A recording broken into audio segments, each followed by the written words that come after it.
Então, pessoal, como vimos agora, a energia hidrelétrica no Brasil, ela é muito utilizada, né? Bastante utilizada. Por quê? Porque nossa geografia nos permite esse uso, certo? O que é vantajoso para a gente. País como o Japão, por exemplo, não tem rios caudalosos. O Japão é um arquipélago, um conjunto de ilhas. Então não tem uma bacia hidrográfica como a brasileira, certo? Cheia, repleta de rios. Então o que é que acontece? Eles se viram, né? Eles arrumaram outras, vamos dizer assim, outras opções de energia, né? Que não vem ao caso agora nessa aula. Então aqui vocês estão vendo basicamente dois gráficos, certo? Nesses gráficos a gente pode ver as, as formas de energia, certo? Aqui tanto no Brasil quanto mundial. No Brasil a gente vai ver que essa forma de energia hidrelétrica ela pega boa parte dessa energia, certo? Como a mundial não engloba país que tem essa, vamos dizer assim, esse potencial hidrelétrico, nem sempre nos países a maioria vai ser energia gerada através da água, certo? Vai ser através das termoelétricas com carvões, carvão mineral, tipo de carvões, né, minerais que são dois tipos, né?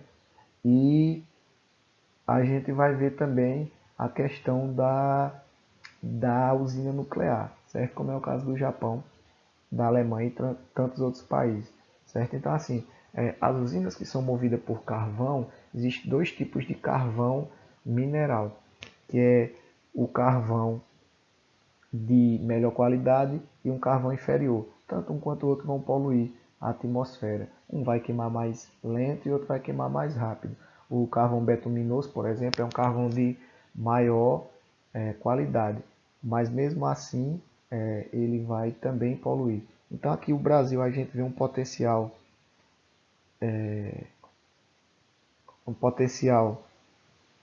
hidráulico, vamos dizer assim, da força da água, certo? Muito grande. Então, nossa maior parcela de energia vem da energia hidrelétrica. Nossa maior hidrelétrica seria Itaipu, que é uma binacional, né? Como já foi dito, que tanto é do Brasil quanto do Paraguai. E nossa região Nordeste, a maior geradora de energia é a usina de complexo de usinas de Paulo Afonso. Fica na Bahia e ainda pega um pouquinho de Alagoas e é banhado pela bacia do São Francisco. Não esqueçam que Itaipu ela é banhada pela bacia do rio Paraná, certo? Esse rio ele passa tanto no Paraguai quanto na Argentina e no Brasil. Só que aí esse potencial hidrelétrico ele vai ser utilizado pelo Paraguai e pelo Brasil, certo? E aí, dando continuidade às nossas energias, a gente pode observar a energia eólica.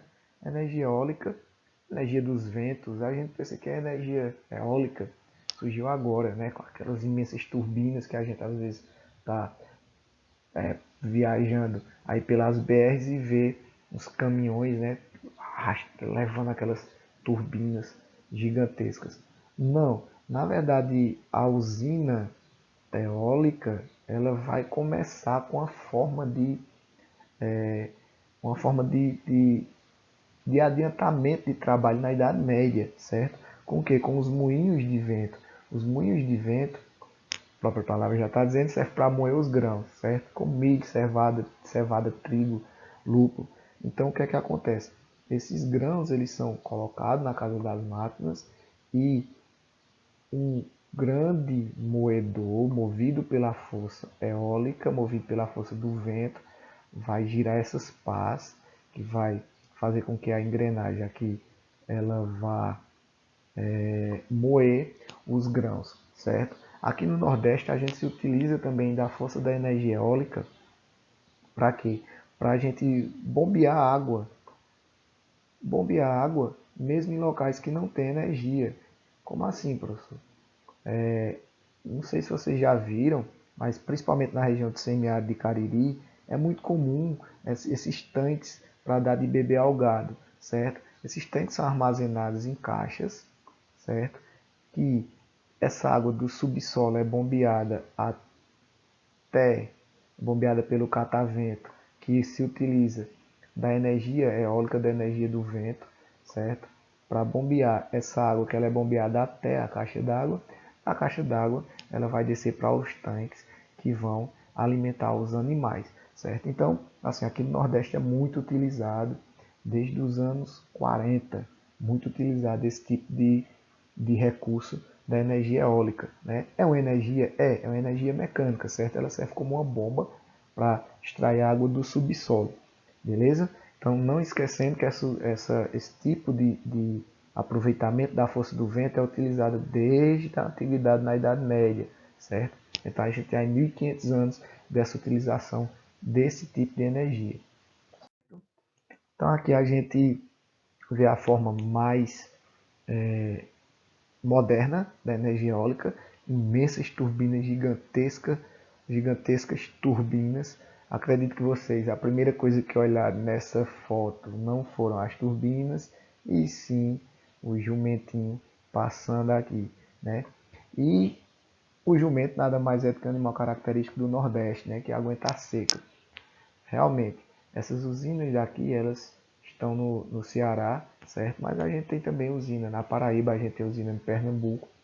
As usinas de Pernambuco aqui são localizadas em, em Saloá, se eu não me engano, já é no município de Saloá, e não é a divisa Saloá com Garanhuns, certo? Tem lá um complexo de turbinas eólicas que servem para gerar energia. Só que o estado, o país, ele produz muito pouco, certo? A região nordeste é a que produz mais, a que tem mais ventos, principalmente perto do litoral. O estado que produz mais da região nordeste é o Rio Grande do Norte. É o estado que produz mais energia eólica. As vantagens: é uma energia que ela não é poluente, ou seja, ela também não polui a atmosfera. Ela só tem uma poluição sonora, certo? Então, essas usinas elas fazem muito barulho, certo? O que dá como desvantagem para ter casas aí por perto é um pouco difícil, certo? Porque o vento faz muito barulho quando roda essas gigantescas turbinas. E aí vai também atrapalhar a questão das aves migratórias, porque elas ficam desnorteadas quando que elas são guiadas por corrente de vento, né? Então, as turbinas eólicas elas vão mudar essas correntes de vento. Então, as aves migratórias elas vão se desorientar, certo? Então, seriam as desvantagens. Essa usina ela tem um alto custo, né? Assim, relativamente para seu ganho de produção, e o Brasil está aquém dessa produção eólica, e muito aquém. O Brasil simplesmente é o 10º colocado, ou seja, o Brasil está lá no finalzinho do ranking. O maior produtor seria a China, seguido dos Estados Unidos e terceiro a Alemanha, certo? Então o maior produtor de usina eólica seria a China, produtor mundial. O Brasil está apenas em 10º lugar, mas a região que mais produz é o Nordeste, é aqui, porque o litoral daqui ele é propício. Aí, certo? Garanhuns e Saloá ali produz muito, porque como é vamos dizer assim, uma região de altitude, venta muito, certo? E o Rio Grande do Norte é o estado que mais produz energia eólica no Brasil.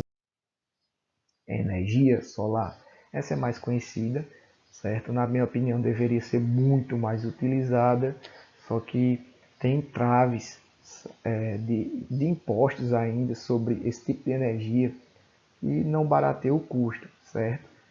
Toda casa residencial, na minha opinião, deveria ter uma placa, duas placas de energia solar. Para quê? Para economizar no chuveiro, para economizar ar-condicionado, para economizar na geladeira, máquina de lavar, que são itens que eles consomem muita energia. E o sol está aí, né? O sol é de graça. O sol é de graça. Como se dá a energia solar? Nada mais, nada menos que os raios do sol que vão bater nessas placas fotossintáticas, elas vão absorver o calor da energia, transformar esse calor, ou seja, energia termoelétrica, em energia elétrica, armazenar em umas baterias e às vezes até em acordo com a concessionária de energia, vender o excedente dessa produção que foi armazenado para a concessionária de energia. Ou seja, você pode ganhar dinheiro, inclusive vendendo para a concessionária de energia. No caso daqui de Pernambuco seria a CELP, certo? Então você poderia ganhar dinheiro da CELP produzindo energia solar, uma placa fotovoltaica no seu telhado, na sua casa, na sua residência, certo? É utilizado em empresas também e eu já vi até em postes, certo? Em postes em algumas empresas que colocam uma placazinha em cima do poste para que esse poste à noite ele armazene essa energia, à noite ele se acenda, certo? Ele acende as suas luzes. A vantagem é a energia não poluente, a energia 100% limpa, certo? Abundante porque o sol está aí, nosso Nordeste é ensolarado na maioria do ano. Então, está aí uma energia que seria uma boa para a nossa região. E é renovável, o sol está aí, aparece todo dia, né? O sol é o astro rei, né? Que vem da sua graça todo dia. A desvantagem, a única desvantagem, na minha opinião, assim, relativamente, que não causa tanta, vamos dizer assim, preocupação, mas seria questão de logística mesmo de produção, seria a quantidade de quilowatts. Produz pouco quilowatts esse tipo de energia e serve basicamente para residências, que na verdade é o que interessa o consumidor de médio porte, né, de energia, seria as residências mesmo, e não as empresas. O maior produtor mundial desse tipo de energia é a Alemanha. Né? A Alemanha é o país que mais produz energia solar. Deveria ser o Brasil. Né? Afinal, estamos nos trópicos. A gente é um país tropical, abençoado por Deus e bonito por natureza, que deveria usar esse sol, que é bênção divina. E aí, existem dois tipos de energia solares.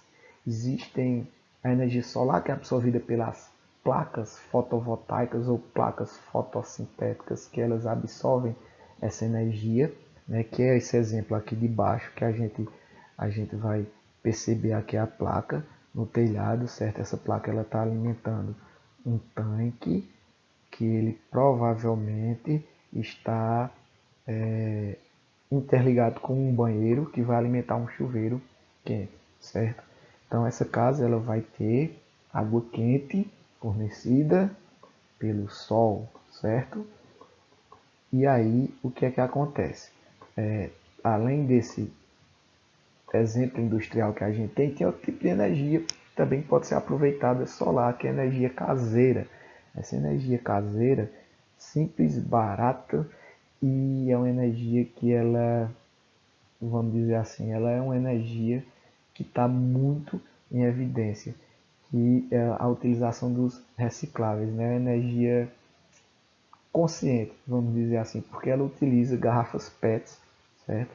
Que seria garrafa PET pintada de preto, revestida de preto, que absorve esse calor e vai jogar diretamente na caixa que está interligada também com o banheiro lá embaixo, no piso de baixo, e aí vai fornecer água quente. O uso desse equipamento, né, é barato, né, é um material que dá para você arrumar, dá para você ir juntando em casa, e você basicamente só vai gastar com canos e uma tinta preta para pintar essas garrafas, para elas absorverem mais a luz do sol.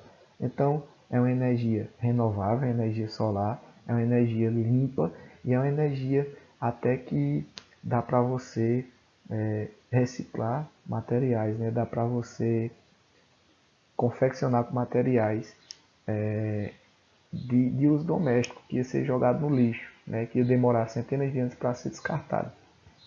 Ao menos o chuveiro dá. Já a placa solar, ela vai abastecer uma demanda maior da casa, como aparelhos eletrônicos, certo? Como freezer, geladeira, como TV, certo? Ar-condicionado, então ventiladores. Então o que é que ela vai fazer? Ela vai dar um suporte maior. Claro, tudo isso é armazenado em baterias, certo? Não é só a placa em si, tem todo um sistema a ser implantado na energia solar. A energia solar, aqui eu elenquei aqui dois projetos, né? Que seria o projeto mais industrial, certo? E seria o projeto caseiro, beleza? Então, esses dois projetos, eles são viáveis, tanto um quanto o outro, para a nossa residência.